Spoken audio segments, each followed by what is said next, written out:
presidential candidate of the People's Democratic Party, Nigeria's opposition party, in the 2023 general elections, Atiku Abubakar held a press conference today, Monday, as he flayed the Nigerian judiciary and the Independent National Electoral Commission for their decision on the outcome of the presidential election. Abubakar, who lost to Bola Ahmed Tinubu, had an assessment of the elections and went down memory lane to discuss some of Nigeria's political history. While he stopped short of declaring his continued interest in future elections, the former vice president of Nigeria urged a revamp of Nigeria's current political process and a reassessment of the 1999 Constitution of the Federal Republic of Nigeria as amended. Nnamdi Dickson-Iroegbu is the convener of Indigenous people of Nigeria, and he joins us to look at this. Nnamdi, thank you very much for your time. It's a pleasure to have you. Atiku Abubakar has finally spoken. There were calls before he gave this press conference, which was much advertised, for him to congratulate Bola Ahmed Tinubu and accept his defeat. Looking at what he said, what are your thoughts based on some of the calls for him to congratulate Bola Ahmed Tinubu, the president of Nigeria? Well, first of all, thank you very much for this opportunity. This evening, this earlier today in the morning, Atiku Abubakar had that conference, and I was there. I wasn't there necessarily because I'm a member of his party or in support of his aspiration.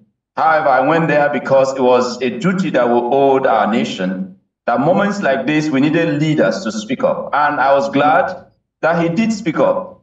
And speaking up, if you look at the content of the press conference he had today, I saw a statesman speaking. I saw that there was this, genuine desire to see a greater Nigeria. That what we are seeing today, if we allow it to just go by, without anyone putting on record that this is actually what is and what shouldn't be, then history and our children may not necessarily be excited about what will be told about, the role that we played or what we didn't play. So for me, first of all, it's not just about the call for him to congratulate of course, the INEC announced winner of the election. For me, it's about Nigerians taking a look at again the situation about our country. Is this the kind of country we want to leave behind for our children?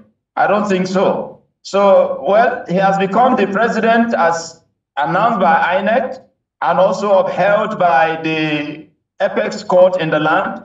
But honestly, history will not be fair if we just accept these shenanigans without saying this is not right. I don't think that it will be right for us to continue to hound down these Yahoo boys. All right. All right. Thank you. Thank you, Nnamdi. Nnamdi, Atiku Abubakar today said he is not going away. He will continue to strengthen democracy. What do you think he meant by that?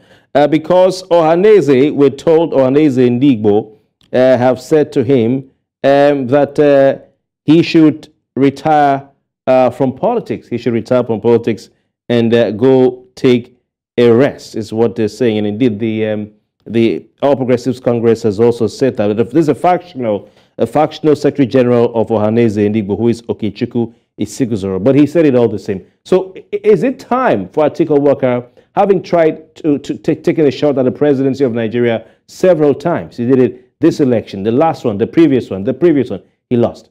Is it time for Atiku Abubakar to hang up his boots and go rest? Indeed, Atiku has been in the race for presidency since 1992, and I'm not his spokesperson.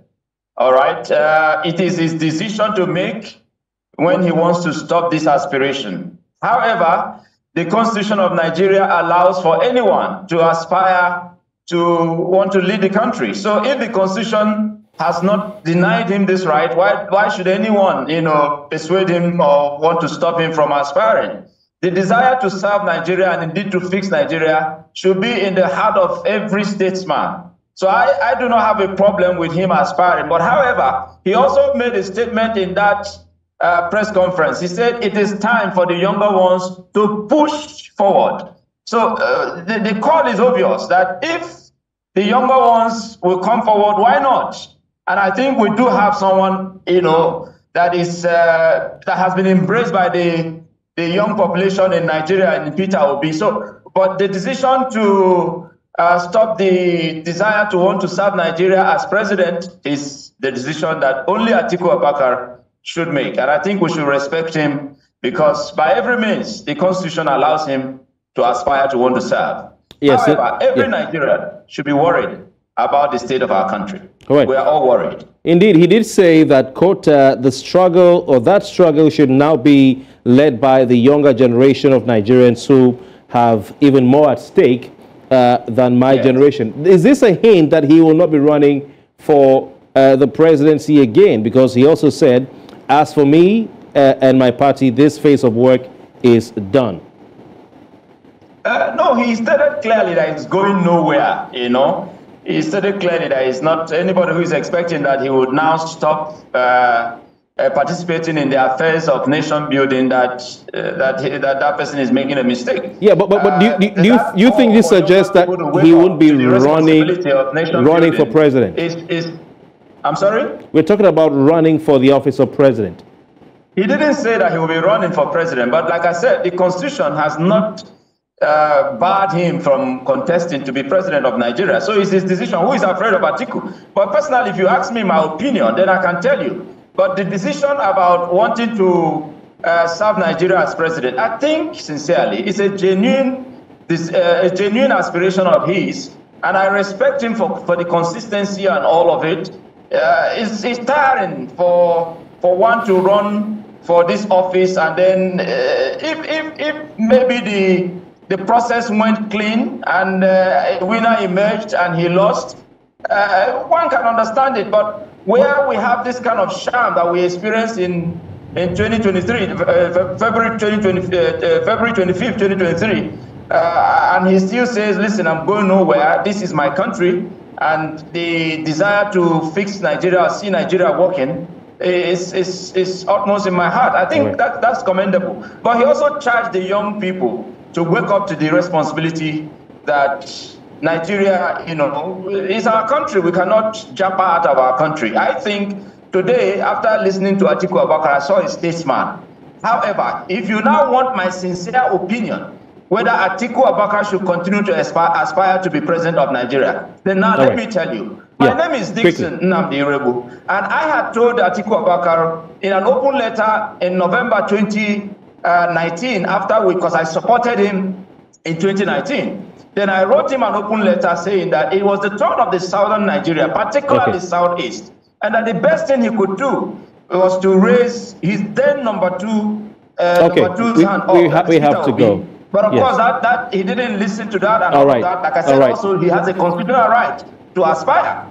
All right. Okay. But this is where we have found ourselves. Dixon, today. Thank you very much. Nnamdi Dickson, I sincerely apologize because of the want of time. We have to pull the plugs at that point, but we'll keep, on this conversation, of course, in different forms. And we certainly wish Alhaji Atiku Abubakar the very best. Only time will tell if he will make another run for Nigeria's presidency. Nnamdi Dickson-Iroegbu is the convener of Indigenous People of Nigeria. Thank you for your time. I appreciate it. And that's the size of our package right here on Politics HQ. My name is Kofi Bartels. Good night.